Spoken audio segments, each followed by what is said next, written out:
High school senior photographers, this is for you. If you're not a high school senior photographer, you might want to still listen because there is some good marketing juice here on how to create some content and not keep recreating the wheel. So everybody knows that the best way to do this, the most efficient way to do this, is to create a long form piece of content like a blog or a YouTube video, and then break it up into short form, pieces of content that you can then repurpose for the next week or two. So you're not constantly having to be on this constant, creation train. So I'm going to give you 3 ideas that you can use for your blogs for the next month or so, however long you space that out. And then you can then create smaller form pieces of content. The first one is, okay, it's spring.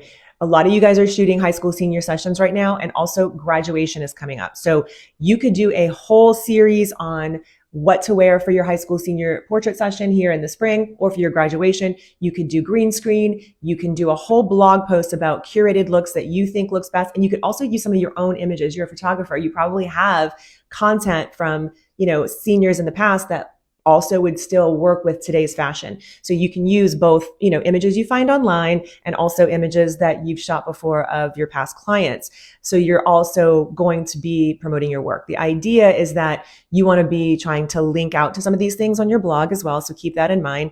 If you have sessions where, let's say, you use one of these dresses that you shot before and you blogged about that before, link to that also in that blog post, right? The one that you're doing now. And then you can create smaller form pieces of content. If you don't know what I'm talking about, my little mini course Repurpose talks all about that. It's $37. It talks about how to do this long form piece and then break it up into smaller pieces so you're not constantly having to create. The second one is a blog post about the lasts. Okay, so they're coming up on the very lasts of all kinds of things in high school, right? So how to enjoy or how to soak in the lasts, last prom, the last, season of basketball, your last cheerleading competition. Who is your target client? Who you're speaking to? Definitely cater it to them, but talk about really fun, creative ways, maybe that you've seen some of your other clients in the past archive some of these moments, right? Maybe you've done shoots like this. Maybe you have incorporated all of these different interests that these high school seniors have done into sessions.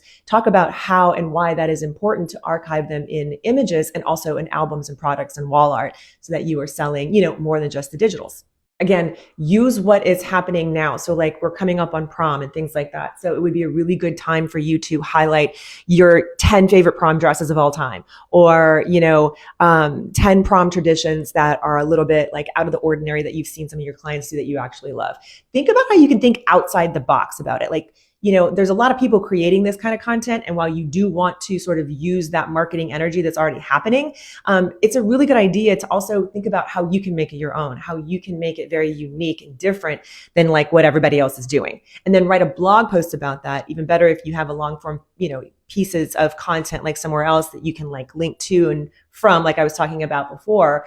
And then also if you even have a blog post that you've done before, go ahead and just revise it. You don't have to recreate the whole thing. Maybe it's still relevant. Maybe you can switch out some of those images, juice up some of that SEO, and then make some smaller form pieces of content about all of this. That's the whole idea, is that you want to make TikToks, make Instagram reels, put it on Pinterest, all of these different things, YouTube shorts. They're all going to add to your marketing and to your consistency. But if you do it very cohesively, where you create one piece of content over a theme, maybe for 2 weeks, and then you just drip it out over those 2 weeks, it's going to be a lot easier than having to constantly create new content. So I hope that helps you guys. If it does, my name is Renee. I'm a high school senior photographer. I'm a branding photographer. I also coach other photographers and creatives, and I talk about this kind of stuff all the time. So give me a follow and let me know if you want to see more content like this or if you have any questions.